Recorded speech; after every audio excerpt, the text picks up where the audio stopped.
Now today about Starmer and Peter Mandelson. Did it achieve anything at all? I'll bring you the latest on that.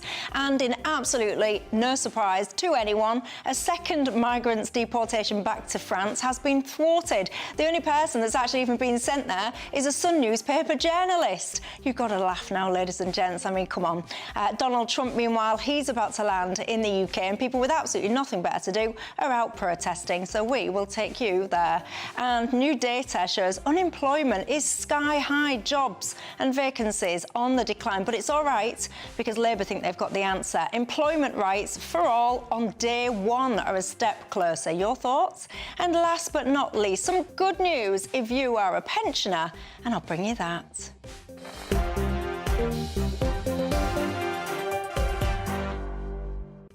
Lots that we need to discuss tonight, of course, as well. Hillsborough Law. What do you make to that one? Keeping me company, my panel, I've got Conservative peer Baroness Jacqueline Foster. Alongside her, I've got the former Labour advisor Matthew Laza. But let's give you your 6 o'clock news headlines.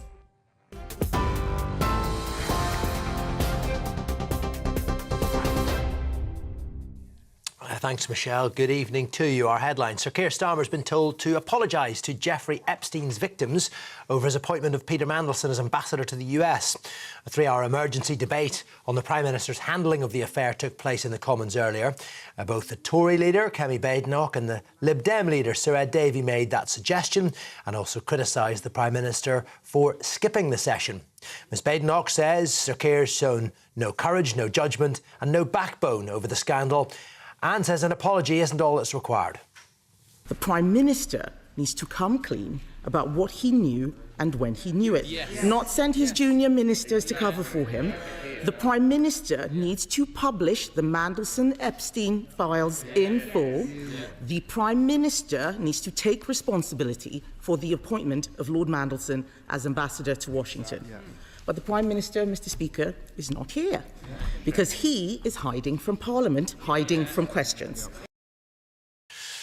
Actor and director Robert Redford has died at the age of 89. Redford was one of Hollywood's leading men in the 1970s after starring in Butch Cassidy and the Sundance Kid and The Sting, for which he won an Academy Award alongside his good friend Paul Newman. He went on to become an Oscar-winning director with Ordinary People in 1981 and founded the Sundance Film Festival in the same year.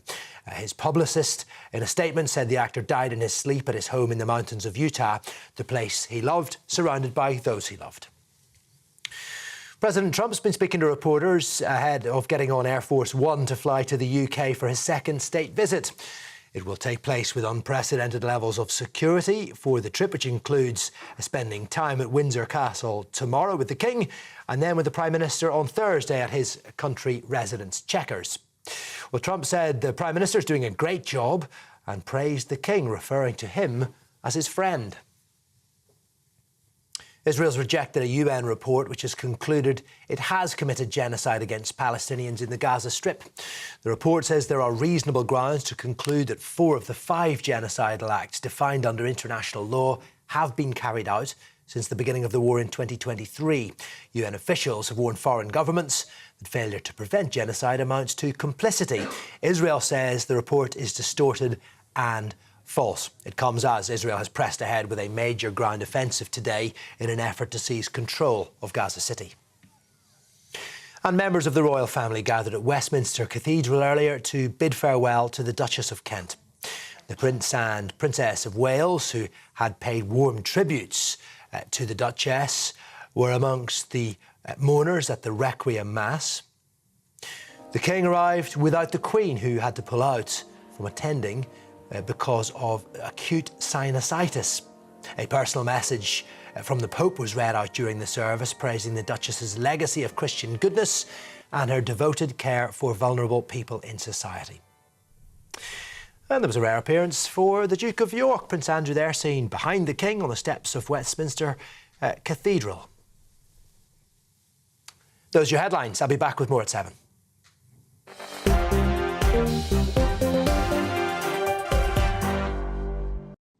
Thank you very much for that, and hello and good evening to you. My name's Michelle Dewberry. This is Dewbs & Co with you till 7 o'clock tonight. Alongside me, the Tory peer, Baroness Jacqueline Foster, and the former Labour advisor, Matthew Laza. Good evening to both of you. Good evening. Also at home, good evening to each and every single one of you. How has your day been today? Have you had a good one? I hope so. You can join the conversation tonight in all the usual ways. Email me, gbviews@gbnews.com.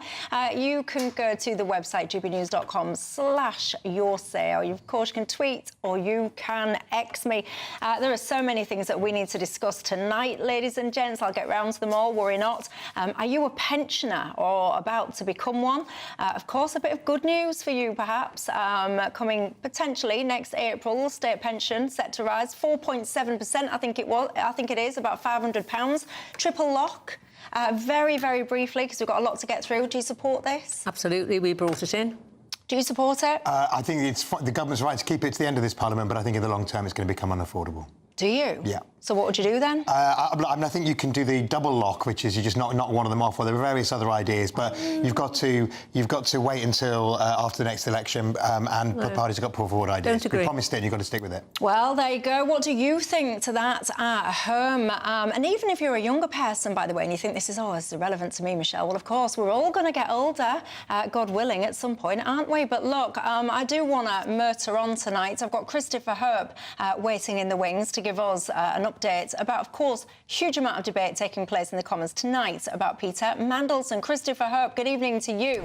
What was the outcome then of all of these hours of debating? A lot of hot air. Sometimes Parliament does the job, Michelle, of all of us. Frankly, calling out the government for its defence of Peter Mandelson. Today was a 3-hour debate on this behaviour over the past 8 days or so, and it was deeply, deeply embarrassing for the government. It was ordered by David Davis, the veteran Tory MP, under Standing Order 24, and it forced the government to come to the House and face questions for MPs. Now, the Tories wanted Keir Starmer to attend. He was otherwise engaged, perhaps preparing for how to answer questions about Jeffrey Epstein, when, of course, Donald Trump could be alongside him on Thursday at this press conference. Stephen Doughty was there. He's a very junior Foreign Office Minister. We heard from David Davis. He said that all the information should be published. We need accountability, he said. We need to release all information, not to hide behind claims of security, as the government has been doing so far. Kemi Badenoch, she was there, the Tory leader on the front bench. She said the PM must face the House over this issue of why on earth this failure to reckon with the links between Peter Mandelson and Jeffrey Epstein was not fully appreciated before that birthday book appeared in America. The birthday book, agreed, of course, by that person on the right there, Peter Mandelson, sent to Donald Trump for his birthday, to Jeffrey Epstein for his birthday, of course, not to Donald Trump. Sir Ed Davey said, remember the victims of Jeffrey Epstein? He says that Keir Starmer owed a personal apology to those affected. And Stephen Flynn, the SNP Westminster leader, he arguably cut through all of the talk by saying simply, what has happened to the moral compass of this place? Now, Stephen Doughty, who's this junior Foreign Office Minister, he did his best to respond. Sometimes he was openly mocked by other MPs. At one point, he said that he was, he pointed out that Lord Mandelson had been a candidate to be the Chancellor of Oxford University earlier this year, had also been on Times Radio. If that was the case, then others were accepting him to have moved on from the Epstein affair, so maybe it was okay to try and put him forward for this role in America. He said that, of course, also that what they know now was materially different, in number 10's words, to what they knew when he was appointed because of the disclosure in those Bloomberg emails last week. And, of course, the final mocking was when he said that the PM had been explicitly clear and taken decisive action. So the final day, really, of Parliament sitting for 6 weeks. They come back on October the 13th, so some time away, or 4 weeks, some time away before we hear from them again. But not an easy, I would say, 10-day session for the government, ending with the criticism of MPs ringing in the government's ears over the Peter Mandelson affair. Stuff, Christopher Hope, thank you very much for that. Lots of you guys have been in touch at home, by the way, saying to me if he's not fit for his role as the ambassador, should he still be fit to be a lord? What do you think to that? Your thoughts? Should he be stripped, do you think, Peter Mandelson, of his peerage? Well, I don't think that's the real key issue at the moment. I think things might come to something like that. I've no idea. I think what's important is we stay focused on what's actually happened now. And at this moment in time, we've got the President of the United States of America, and we have no UK ambassador to the United States of America in place. We've got an acting one, though, haven't we? That's not the point. Of course, we have an acting one. And we could have had actually a permanent one if they'd left Karen Pierce or somebody like Sir Tim Barrow, who was an excellent ambassador I knew, in place. But Keir Starmer was determined that he was going to put in place Peter Mandelson. Political appointments can often bring a risk. Most ambassadors are career diplomats, and they are generally a very safe pair of hands and very experienced. And don't forget, if you're looking at America, I mean, that's the most important post, actually, out of probably all the places pretty well that we go to in the world. And notwithstanding, we now found out that he didn't have any national security vetting before he was appointed as the ambassador, which is absolutely unbelievable. I think just another couple of brief points, if I may. I mean, I'm old enough to remember the sort of things that Peter Mandelson then had to keep resigning for or got sacked for. He had a problem with mortgages. I don't know whether it was just the stamp duty, which the former Deputy Prime Minister had a problem with too. It seems to be endemic in this party. And then the Hinduja brothers and something to do with visas or whatever it was. So it wasn't as though there wasn't a risk with all of this. You know, people do the wrong thing sometimes and then they make amends. So it's not that people never, ever make amends. But at the end of the day, you know, we've had, in 12 months, we've had the freebies from Lord Ali. We've had a Transport Secretary who had to go over mobile phone issue, a Business Secretary who wasn't qualified, another Housing Secretary, you know, another Member of Parliament who's on trial in Bangladesh. I mean, this is in 12 months. This Prime Minister has absolutely no judgment. He should never have been appointed, Peter Mandelson, to this post. And the sooner we see the back of both Keir Starmer and this government, the better for everybody. You've got to agree, it's not looking good, is it? I mean, look, clearly the last couple of weeks have been grim for the government. I had to say, I thought the debate today was pretty grim. I watched most of it, and you had David Davis putting on the senior Tory MP putting on his moral, high moral tone, and then I just sort of clocked 5 minutes. And of course, this is the David Davis who spends his time telling us that Lucy Letby's probably innocent. So I thought, that was quite hard to take from him. And then Ed Davey pops up, when Ed Davey, of course, impacted thousands of lives with his role in the post office scandal. And then they're all going, oh, this is Parliament at its finest. It most certainly wasn't. I mean, clearly there are questions about, the process that went through in terms of when security clearance was given, etc. Obviously he got it because they did it after, not before his announcement. And look, a lot of people, including the President of the United States, made fool of themselves over Epstein, whose actions were absolutely abominable. Well, we're going to be taking you, by the way, live because there are protests underway to try and stop Donald Trump. Of course, many people don't think that Donald Trump should have had this state visit for a second time awarded to him. But anyway, notwithstanding that, he is, of course, about to land in the UK. Let me just tell you this as well. It's not been a good look for the government in terms of the so-called one-in, one-out situation with France. There's been a second migrant now, ladies and gents, that the flight back to France has been thwarted. It did make me laugh because on one of the flights there was a Sun newspaper journalist. He was on the flight hoping to catch a glimpse and get a bit of an exclusive insight, but he was there on his own with the rest of the passengers.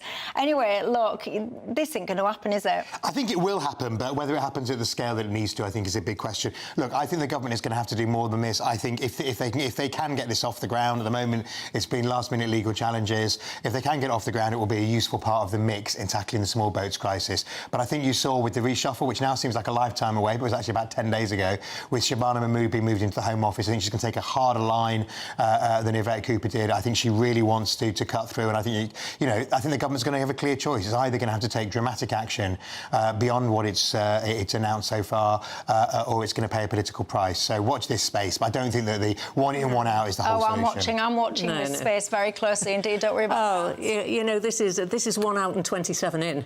I mean, the fact they even advertised that there was one person supposed to go on an Air France flight yesterday, and there was one person supposed to go on an Air France... I mean, they couldn't even use a British airline, and now we're probably going to have to pay the cancellation charges because they didn't turn up. I mean, on a serious note, you know, the human rights lawyers all dive in. We had it when we were in government, trying to deport loads and loads of people, and the next thing, the lawyers were all there at the airport trying to drag them back. And there isn't an easy solution to this. But this proposal, I mean, it's just absolute joke, frankly. And please don't distract. David Davis stood up today and made a fine speech with regards to this whole Mandelson affair. And just because a politician has a different view on other issues is not got anything to do with what we're talking about here. Well, you'll have strong opinions on that. Join the conversation, as I said, in all the usual ways. Coming up at 7 o'clock tonight, Nigel Farage, he will be sitting down with Lucy Connolly. You won't want to miss that. Anyway, we've got a lot more to get through on our programme tonight, so don't go anywhere.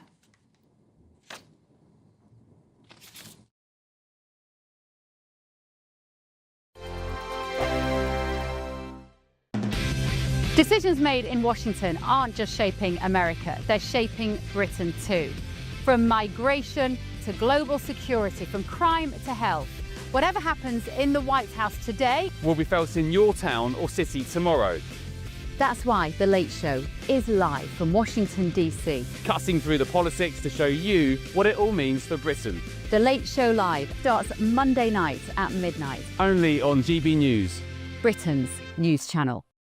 Westminster's full of talk, but out here, it's the real world. Am I allowed to talk then? No, that's it. This is where it matters, real people and real lives.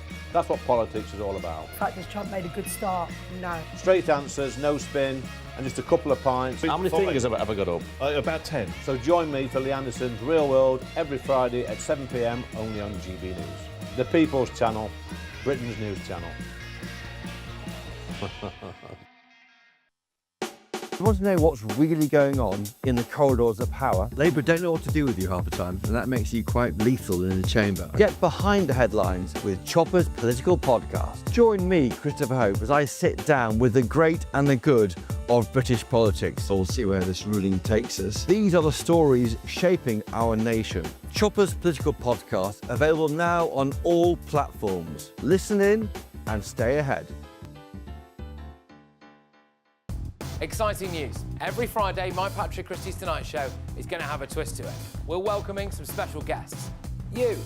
That's right, on Fridays I'm going to be doing my show in front of a live studio audience because this show is about you and what you have to say. It's going to be the same big debates, same big topics, same big opinions. But every Friday night at 9 p.m, you are invited to come on down to Patrick Christie's Tonight to be a part of the action. Only on GB News, the People's Channel, Britain's news channel. Westminster, the ultimate clique. And you're fighting like rats in a sack. But here on the Camilla Tominey Show, we ask the questions the establishment media is too scared to ask. OK, let me ask you a straight question, because I know you're a straight-talking politician. Whether it's net zero, illegal immigration or law and order, nothing is off limits. You had the power then. Yeah, as I and say, now you've lost it. That's the Camilla Tominey Show, a politics show that's fearless. But no, let me finish my question if you don't mind, because it is my show. Sundays at 9:30, only on GB News, the People's Channel, Britain's news channel.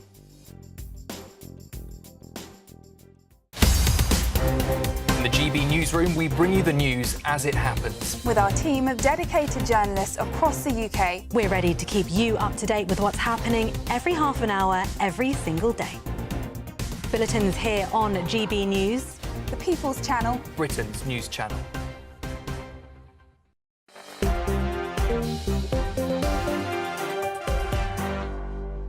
Anyway, hello everybody, welcome back to Dewbs and Co with me, Michelle Dewberry. We've got Jacqueline Foster and we've got Matt Lauser alongside us as well tonight. Now, Hillsborough, of course, absolutely shocking situation that everyone by now will be familiar with. It's taken so many decades now, hasn't it, for things like justice and accountability and so on for these families. But it was a big milestone today for the affected families and actually for the broader community beyond that, because because what is now known as the Hillsborough Law has been introduced to Parliament. This has been a very, very long time coming. It means a great deal to the people affected. You can see the local front page of the local newspaper as well. What a legacy they are saying. To give this bill its proper name, it's the Public Office Accountability Bill. Among other things, it basically forces public officials to tell the truth to the public. I mean, it's astonishing to me that you need a bill to force people to do that. But anyway, your thoughts on some of this? Well, it's my home city and it's my home football club that I support. And I had friends who were actually there that day that were actually in the crowd, and some who actually helped to try and help survivors. Yeah, it's taken, 40 years now? It's gone on and on. You know, there were certain sort of there were certain sort of inquiries put in place, but not proper ones. They had, and then they had the whole thing on the police between 22 and 2014. That was the IOPC. But ultimately, what happened here is it was a cover-up. And there was a lack of admittance that something of this scale had actually happened. And then it was sort of passed from pillar to post politically, and it went through both government. It went through in the Blair years. It came through, I think Theresa May tried to really then get a hold on this and get this inquiry up and running. I'm very pleased now that this, that this law is in place. It shouldn't have had to go this far. And it's not the only event, actually, where this has happened. And there's this sort of reluctance, for some reason, when these horrific things take place, for the truth to come out quickly, whether it is the post office scandal, the blood scandal. There's been a number of these things, and it's as though they have to be dragged kicking and screaming to get to the bottom of it and get to the truth. So I welcome this, and I hope it gives some rest in a way to those survivors and families, and I hope it's a strong lesson, and that we don't have to listen to this. We will learn more lessons as we're sick of listening to lessons learned, because they haven't learned lessons over the years on a number of issues. But let's keep our fingers crossed and hope that this is the last time we have to say it. Yeah, absolutely. I mean, it's been a long time coming in. It's been an horrific process in terms of the Hillsborough families getting justice, just in terms of finding out what actually did happen, rather than, as Jackie says, what the cover-up was, what the lies were at the time. And so I think it's really good news that this has been this is going to be put on the statute book at last. And I think, as Jackie says, it's not just about Hillsborough. It's about all of these. I mean, it's sad that there's been a whole list of events, tragedies, sins, where this duty of candour, the ability to find out what really went wrong, as Jackie says, quickly. It's the years and years and years of public inquiries, because you're trying to needle the truth out and people won't talk and they won't give evidence and all of that, which is not only distressing for the families involved, but it's bad for the rest of us, because it means we don't find out what went wrong quickly enough to make changes that are needed for the future. So I think that I think it's really really important that it's been put in place, and now it just has to not only become law, but it has to be seen to work. When sadly, when things go wrong, we need to see that it works. Indeed. Give me your thoughts at home on that one. I can tell you, so many of you have been getting in touch about the pension situation. I said to you that you might have some good news coming your way, that 4.7% rise in the state pension.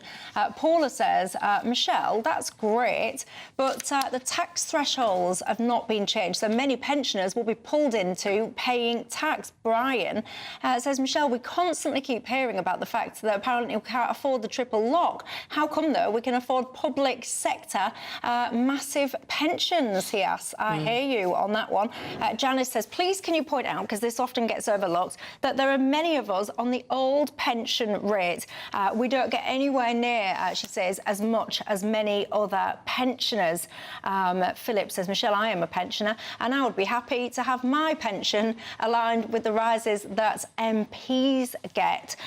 Look, so many of you getting in touch on that one. Give me your thoughts. I'm going to take a break, because when I come back, I want to talk to you about Donald Trump. I want to talk to you about protests, and I also want to share with you the latest messages that Sadiq Khan has been pumping out. I wasn't going to touch this latter one, but I found myself unable to resist. I'll see you in a minute.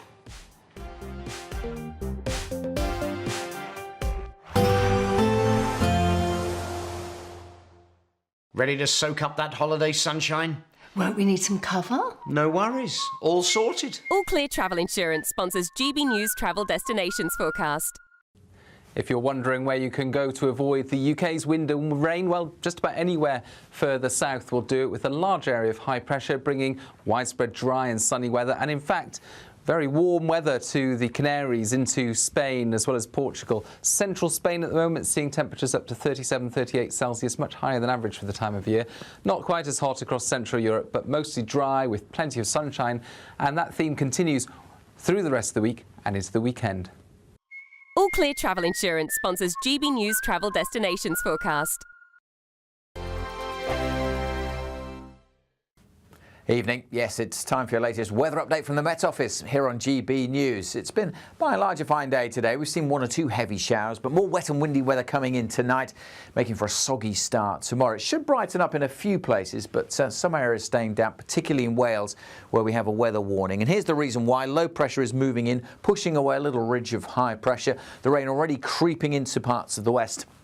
Gets heavier and more persistent through the night. The brighter colours suggesting some pretty heavy downpours for Wales, Northern Ireland and southwest Scotland. That rain filtering into eastern England by the end of the night. Northern Scotland stays largely dry. Clear skies here could allow temperatures to dip to single figures, but most places actually turning quite a bit milder through the night. So a humid feel in the morning and a pretty wet start. A lot of spray and surface water around on the roads in the morning. We have 2 Met Office yellow warnings in place over parts of Wales in the south and in the northwest, where that rain could cause some disruption through the day. Already clearing from Northern Ireland by 7 or 8 o'clock, so turning a bit drier and brighter here. That rain slowly creeping north across Scotland, but northern Scotland, another place that should have by and large a dry start. But that's the exception to the otherwise pretty soggy rule. Not just wet, but also really quite windy. The heavy rain, though, should start to ease. I think the rain is likely to linger in parts of Wales and southwest England and edge into northern Scotland. But southern Scotland joins Northern Ireland in turning drier and brighter. North Wales, northern England also cheering up quite a bit through the day. It's going to feel quite humid, and with a bit of brightness in northeast England, 21, perhaps even 22 degrees Celsius just about possible. But we'll see more rain coming in on Thursday. Now the rain band shifted a bit further north. Again, North Wales seeing some heavy bursts, along with northwest England, parts of Northern Ireland, southern Scotland. Northern Scotland looking largely dry on Thursday, and much of the south as well. And notice those temperatures ticking up, feeling quite warm in the south to end this week. Goodbye.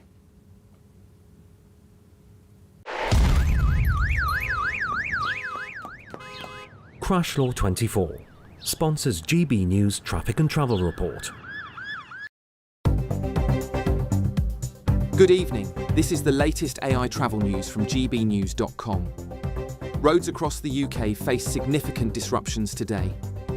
The exit slip road from the M73 southbound to the M74 southbound at Junction 1 Maryville is restricted due to bridge repairs. A collision on the M6 southbound in Staffordshire between junctions 15 and 14 has closed one lane due to a vehicle fire. In South Gloucestershire, the M5 northbound between junction 15 and 14 has delays due to a traffic incident. And on the trains, Avanti West Coast services are disrupted between Rugby and Coventry. For more travel news, go to gbnews.com. Crash Law 24 sponsors GB News Traffic and Travel Report.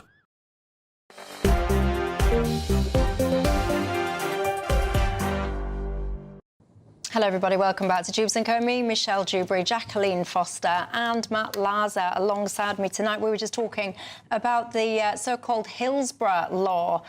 Many of you are also getting in touch with that, and I found this quite interesting. Stuart, who's a GB News member, thank you very much for that, Stuart. He says, as much as I agree with the bill, I cannot help but think that this has been thrown out now to distract. He feels like the timing is a bit weird. He says it feels like brownie point scoring. He says that's just my opinion, Michelle, for what it matters. Your opinion matters very much to me, I can tell you that.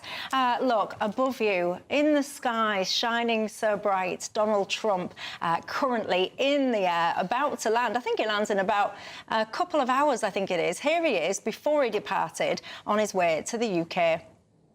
Well, my relationship is very good with the UK, and Charles, as you know, who's now king, is my friend.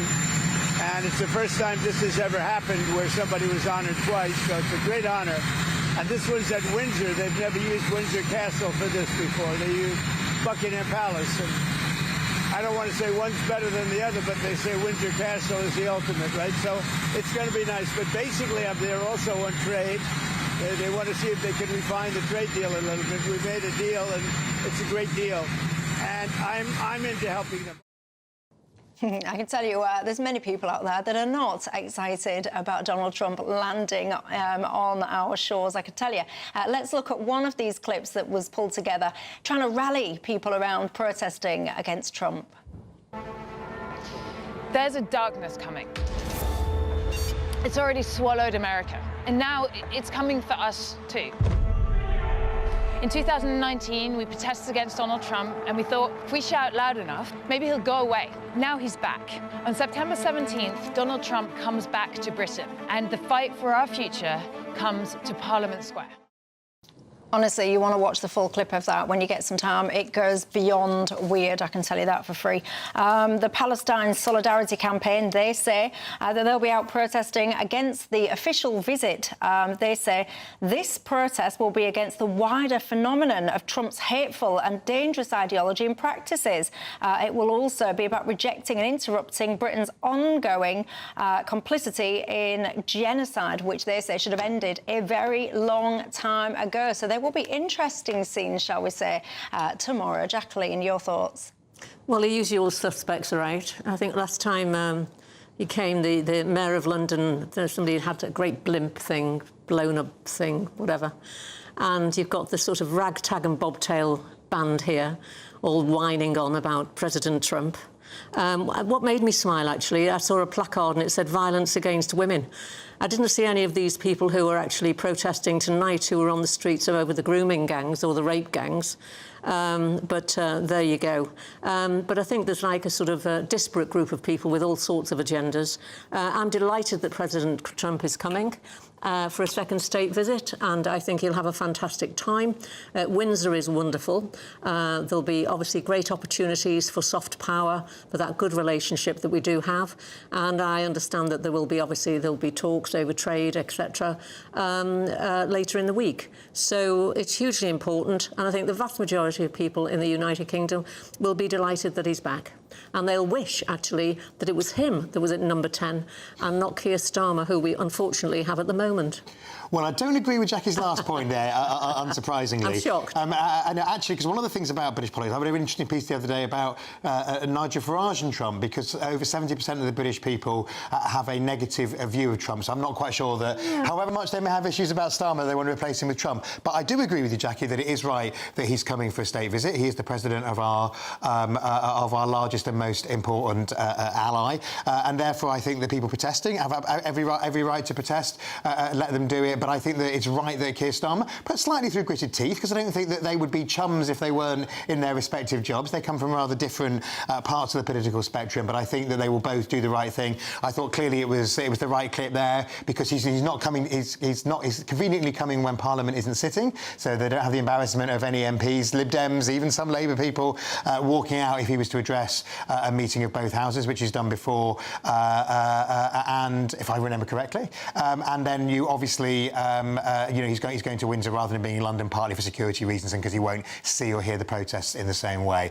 So that's elegantly done. He did that quite elegantly. So let's hope it's 48 hours of smiles with the King, smiles with the Prime Minister, and ultimately that helps the President do the right thing when it comes to negotiating trade with Britain, and also, of course, when it comes to big issues like Ukraine, where, obviously part of this is about keeping him on side for that as well.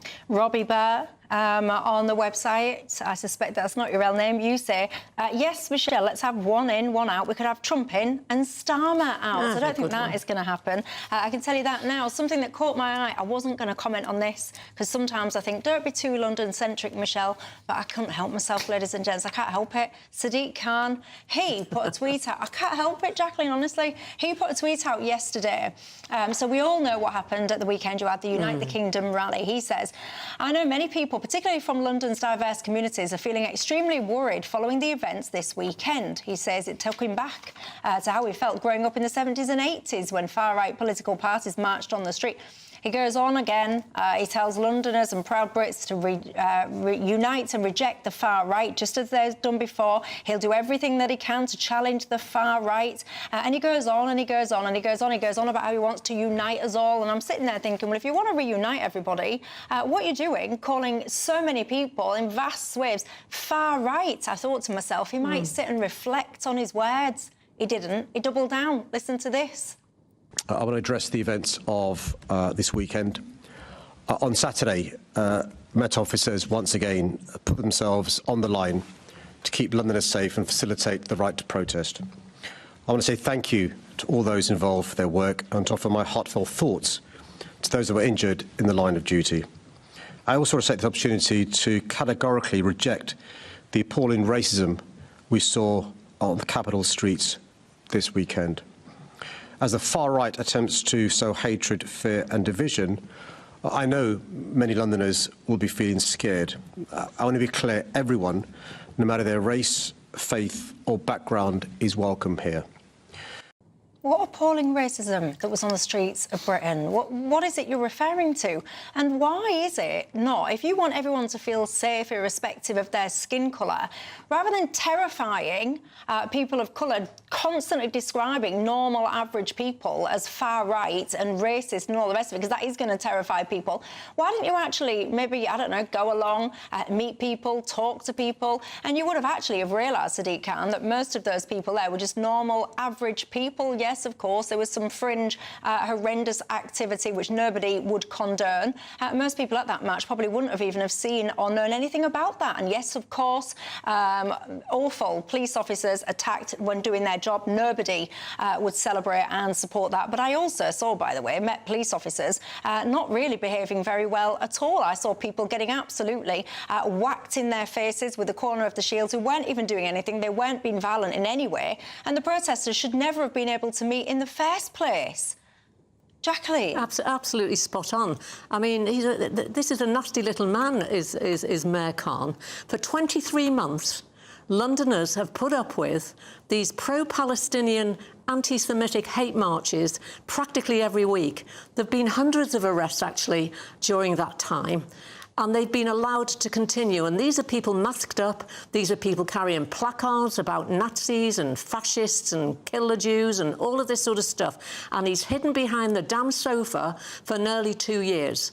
The Notting Hill Carnival, there were 365 arrests. So they found knives and all sorts of things. 528, actually, it got revised. Yeah, I think it's probably been revised up.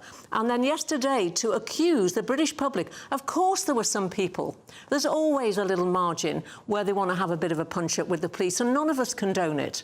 And there were, I think, 22 police officers who were injured, and that is 22 too many. Nevertheless, there were around, to the BBC's figures, I think, about 150,000 people there. And the point you raise is key. When we've ever had these pro-Pal marches, if anybody wanted to march with a different, obviously with a different tune, they were kept miles away. Why did the Metropolitan Police allow these two marches to actually have a buffer zone of about, I don't know, 25 yards, and not stop this vindictive group who then caused horrendous trouble at the front, actually, of the march, which were men, women, children, babies, there were gospel singers. I mean, there were many people in the media who actually did attend. So if the mayor's so worried about these things, why wasn't he there? $1 million question? Well, look, I mean, I think that just as I got angry when people said that everybody on the pro-Gaza marches is full of hate or anti-Semitic, as everyone, I'm not saying there weren't elements with it, I think it's wrong for anybody to condemn the march on Saturday as everybody who went on that is a fascist or far right, because clearly they weren't. There were elements of hate, frankly, in both sets of marches, which is deeply disturbing on both fronts. And I actually think, as mayor, we need to do something about endless marches, whatever the cause is, bringing disruption to the city, and, you know, we need to limit the number of marches, but, you know, whatever the cause, which is what they do, frankly, in other cities as well. So, no, I mean, I think that people need to listen to what people on the streets are saying. I think that politicians need to listen to people on the streets saying that they think that what's going on in Gaza is wrong, and I think people need to listen to people who have concerns about life in their communities and immigration policy, etc., who were marching on Saturday. Yeah, but Matt, this was one march. One very no, big march. I'm not saying it should have been banned. I'm saying overall one march. We've had all of the problems clearly in Epping. We've got massive issues, and people are being closed down, whether it's on Twitter or whether it's just saying something probably that's fairly normal, and then being accused of being far-right hooligans or fascists and all of this sort of stuff. A lot of politicians are as bad, because I know, being in politics, you raise something and immediately, because they don't like what you've said on the left, particularly on the left this is, you're immediately a fascist, or you're immediately a homophobe, or you're immediately a something phobe. And that seems to be the place that they always go to. And it's lazy, it is lazy, they can't even hold their own arguments, and you've only got to see what happened at Oxford University when the American, not a politician, but somebody that came and debated, a young man, and the description that when he was absolutely assassinated by the president-elect of the Oxford Union. Yeah, I mean, you couldn't make this up. Look, so you're on about she's on about Charlie Kirk, and she's talking about George, the incoming president-elect. That is so appalling. This is the dialogue that we're having to listen to. To try and unseat him as a consequence of that. Look, I agree with you. I thought what was unfortunate about Saturday, because actually my office is on the route. I live where the march started, and my office is on the route of the march, and I had to go into the office. I marched, and there were people wearing there was somebody in a Union Jack cowgirl outfit who was clearly not a fascist. And was, in a sense, just wanting to make a point. I think they should be listened to. I don't think that Tommy Robinson should be listened to. I don't think that Lawrence Fox should be listened to. And then I saw some of the counter-protesters. Why don't you think? Because I think that then they are unpleasant people who've expressed their views in the wrong way. Just as I don't think extremists on the other side. So because you don't like someone, they should. No, I don't listen like extremes, and I don't like people like the Green Party. There was a young schoolgirl. We know the story. They were having a culture day, and a kid turns up at school wearing a Union flag. And that was daft. That was wrong. Dress, looking lovely. And they sent her home, and she said, well, this is our English culture. And she spoke at the march, and it was so refreshing, this lovely young girl saying, she's very proud to be British. We are proud to be British. And our culture... I'm proud to be British, but I'm not proud of Tommy Robinson. But our culture is as important as everybody else's. Of course. Yeah, absolutely. And I'm proud to be British, but I'm not proud of Tommy Robinson, and I hope that we can express, our support, our pride in our country without people like Tommy Robinson trying to capture it and saying the flag's all about them. It's not. It's about all of us. And a lot of us knew that this was much wider than one person. This is much wider. Because no one, I mean, from what I've seen, I don't recall someone like Tommy Robinson or anyone saying, this flag is all about me. No. There are people, millions upon millions upon millions of normal, ordinary people in this country that do not feel like they have got a voice. They feel like they've tried to take their voice to the ballot box multiple times over. There's no point me recapping all the times, there's been so many. And the exact opposite has occurred from what they have voted for. Their neighbourhoods, their communities and all the rest of it. They are changing at such a rate of pace and speed and all the rest of it. People like Tommy Robinson have been speaking out for years and years and years and years. They've been speaking out. Often they do things that I don't agree with, don't get me wrong, but they have been speaking out with very hard to hear messages, and people, they don't want to hear the messages that those people are trying to deliver. So instead of addressing the issues that are being presented, what they try and do is they go, he's a racist, don't listen to him. And what they try and do is delegitimise the messenger so that they don't have to do the work of addressing the actual message. It's gone on for decades, and it's gone on across a variety of different people. Well, all I can say for myself is I will attack the messenger because I don't, I don't think Tommy Robinson is a good person. I think he's said and done things that I heartily disagree with. But I don't think you should. I think the message that came out of Saturday does definitely need to be listened to. And you say it's been the exact opposite of what people voted for. Well, Brexit, people voted for Brexit, they got Brexit, but they did end up with the Boris bounce as a consequence. So I know what you mean about frustration. They voted for Brexit. Well, I think, Michelle, what you've said is spot on. Thank you. Should we just don't keep shooting. Don't keep shooting. You'll get invited back. That's the end of the programme. We'll clip up that final sentence. It can be your ringtone right across the land. Michelle is spot on. There you go. The final thing that I just want to get off my chest. I don't think that elected officials paid for by you, the taxpayers, should be allowed to make statements on the likes of social media where they are smearing people, blanket smearing people, and then 10 comments off. I've noticed this happening time and time again. If you want to smear people, people can say what they want. We have free free speech, free country. Face up to the consequences and allow people democratically to respond to the smears. Stop turning your comments off, is what I say to you, Sadiq Khan, and everyone else that does it. And the anyway. Metropolitan Police. Yes. Oh, yeah, loads of people do it. I think it's awful. Anyway, look, coming up after the break, let's talk about workers' rights, shall we? I'll see you in a minute.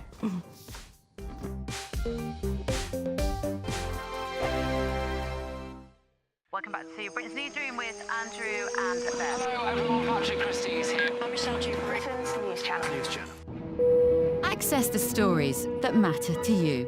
Take the GB News family with you on any device. And as long as you have an internet connection, tune in to GB News anywhere on the planet or beyond. GB News, the People's Channel, Britain's news channel. Britain was once the envy of the world, but look around. A nation that no longer knows what it is or where it's going. A country that's broken. How do we fix Britain?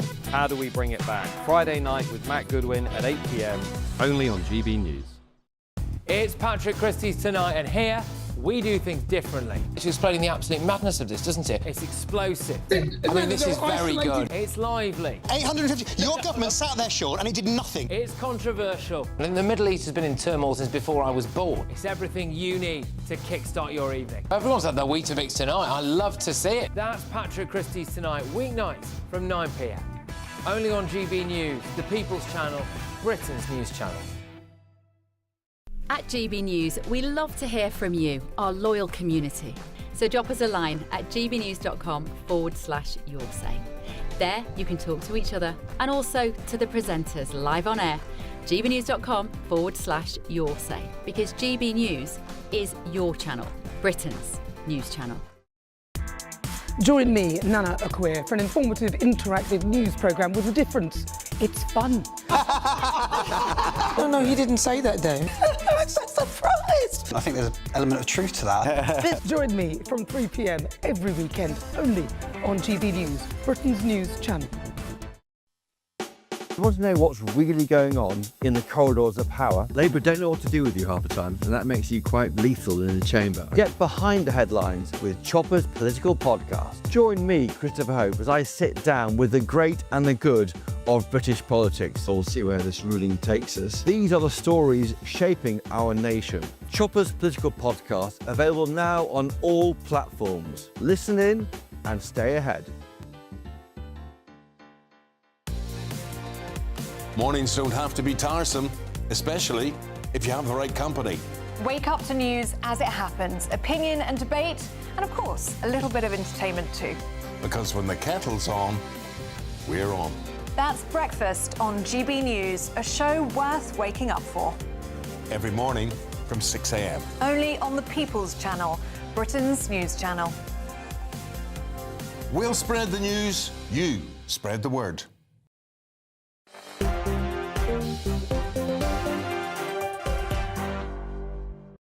Hello there, it's Michelle Dewberry with you till 7. I've got Jacqueline Foster and Matt Larza alongside me. I'm trying to take you to the protest in Windsor. I'm slightly apprehensive because I am being told there's bad language, so, you know, anyone with a nervous disposition might want to put your fingers in your ears, but these are the live scenes at Windsor Castle as we speak. Let me see if I can be quiet for a second so you can hear them.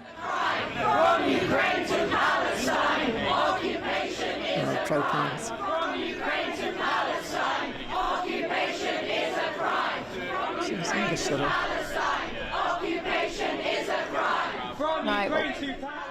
There you go. From Ukraine to Palestine, occupation isn't fine. I think they were shouting. Obviously, they were shouting at absolutely nobody because Donald Trump is in the sky. But there you go. So that is the kind of thing that Donald Trump shall be seeing. Let's talk, though, workers' rights. I mean, you were having none of that, by the way. You were huffing and puffing at those protesters. Usual suspects. Usual idiots. They looked suitably peaceful, though. Let's hope it stays that way. They looked as though they needed a night out. Anyway. Well, you can always come and have a night out with me, guys, if you want. I'll show you a great time. Don't worry about that. I'm up for that, Michelle. Come on. Yeah, I don't think your liver would be able to have a night out with me. No, he probably wouldn't. Yeah, no, I think you'd be laid under the floor in a dark room for about a month. Anyway, look, let's talk workers' rights, shall we? Because we've got this new bill. It's a step closer now, giving employees day one workers' rights. Good idea, Jacqueline, or not? Absolutely appalling. We're nicknaming this. This is the new employment bill, and we're calling it the unemployment bill because it will not create a single job. When I was a member of the European Parliament, we had an employment committee, and I don't think they created a single job. They were the unemployment committee. I mean, to propose that, you know, I was a trade union negotiator for 13 or 14 years, and I worked hard for good terms and conditions for the people that I represented. And we had great changes in the law over the last, I think, since post-war. And they were great, and I have no issue with that. But there has to be a balance that has to be struck. And to say to somebody, you can turn up at an office or on a job the first day, and you don't happen to like it. You've sort of done it because you want to keep getting, you get benefits because you'll get stuff like this going on. And then you turn around and you go, it wasn't for me, and they didn't speak to me very well. And the next thing, you know, you can be taking this employer to an industrial tribunal. It's absolutely bonkers. So what you will get then is people who genuinely do have some sort of grievance, who have worked for somebody that's not too great, and then it's going to take them years to get into the system. So I think there are a number of things, and it's also, I think, about the... this is really run by the trade unions. The trade unions want to reverse, frankly, most of the employment legislation that we put to try and put the unions in the hands of the members back from the 80s. It's not about turning the clock back. It's about giving workers the rights they deserve. It's about ending the scandal of zero-hours contracts, where people don't know from week to week how many hours they're going to be working, and they're just meant to sit by the phone. How can you plan for your family on that basis? And it does things like extend bereavement leave to women who've had miscarriages. So I think, you know, if you go through this, it's a sensible set of packages which gives workers rights that will actually, in the long term, make them more likely to stay with their employer, more likely to stay in the labour market. We all want to say we want people in work, not out of work. I think this will help people stay in work because they feel they're getting a fair deal at work, and help the economy grow. 4.7%, that is the current unemployment rate. I've got to tell you, vacancies as well are on the decline. What do you make to it at all? Maria Caulfield, another defection from the Tories to reform. Are the Tories finished? Well, she's a member of the Tory party. She used to be a member of Parliament. She's not been a member of Parliament since 2024, and I think she works in the NHS, which is fine. If she wants to join another party, be it Reform or somebody else, I mean, she's entitled to do it. People are going to make their own minds up, whether they're councillors or, you know, whether they're activists or whatever. And, yeah, we're working hard to try and make sure that we don't lose people. You know, it's a tough call. And I think slowly, we're just trying to get back to get the right policies and everything in place. But it's been a real challenge for us. Did the defection of Danny Kruger yesterday sting? I was really disappointed. I like Danny Kruger. I think he's a really class act, actually, and I'm very disappointed actually that he's gone to Reform. He's made his decision. I mean, he was very courteous. He wasn't bitter or vindictive, certainly about Kemi and other colleagues, and it must have been a big decision for him to make. I understand what he's saying. I feel the same at times because I'm your Thatcherite Tory, and there are a lot of us still in the Tory party, and I think the party went far too to the left, in my view, over the years, and it wasn't actually sticking to its ground rules, which are, you know, low tax, you know, small state, all of this sort of stuff.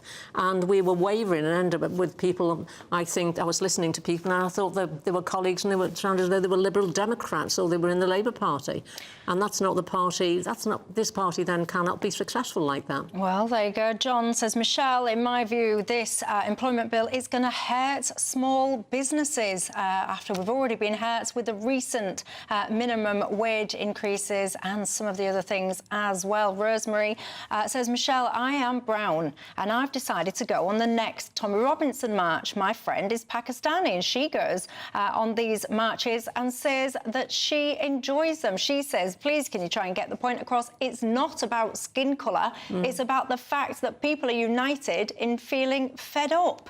I hear you. you.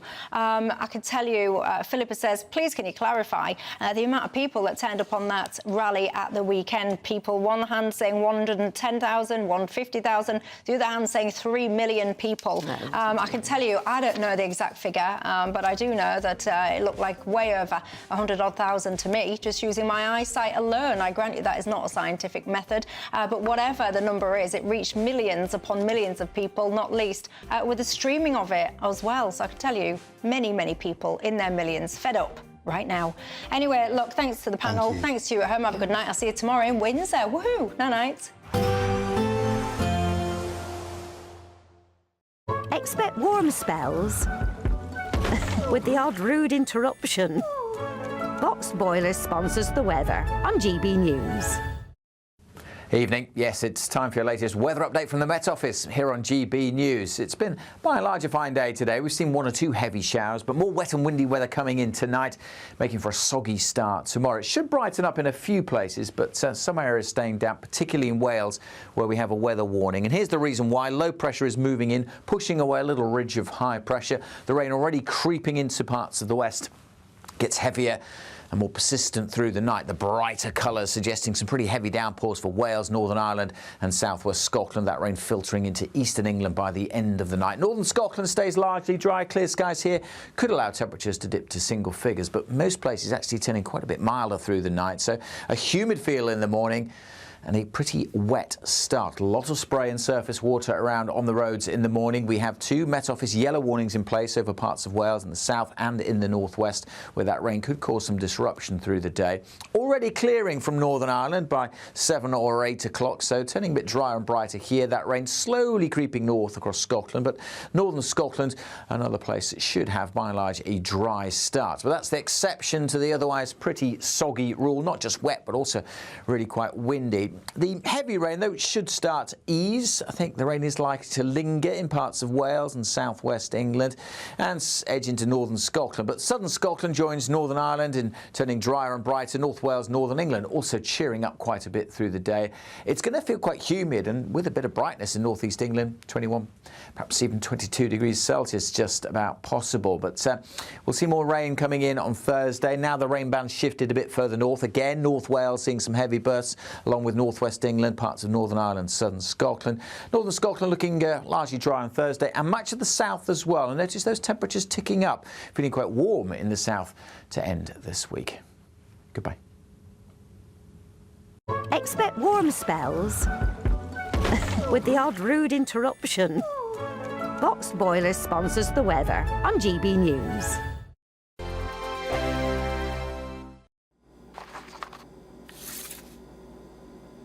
Crash Law 24 sponsors GB News Traffic and Travel Report. Good evening, this is the latest AI travel news from gbnews.com. On the M73 southbound, the exit slip road to the M74 at Junction 1 Maryville remains restricted due to emergency bridge repairs. The on-slip from the A721 to the M74 southbound is also closed, causing delays, so please plan ahead. In Sunderland, on the A19 southbound, expect disruption due to a broken down vehicle between junctions with the A1231 and the A183. In Gloucester, the M5 northbound between junctions 15 and 14 has one lane closed due to a road traffic collision. And on the trains, Avanti West Coast commuters face disruption between Rugby and Coventry. For more travel news, go to gbnews.com. Crash Law 24 sponsors GB News Traffic and Travel Report. It's our biggest Great British giveaway to date. You could be driving away with this brand new Benamar Primera motorhome. This 4-berth home from home comes complete with integrated kitchen and bathroom areas and has all of the tech you'd expect from the latest 2025 model. We'll also give you an incredible £30,000 in tax-free cash to make sure that any adventures you take in your new motorhome are taken in style. For a chance to win, text WIN to 63225. One entry costs £2.50 plus one standard network rate message, or text BONUS to 63225. 5 entries cost £5 plus one standard network rate message. Go to gbnews.com/win. Entry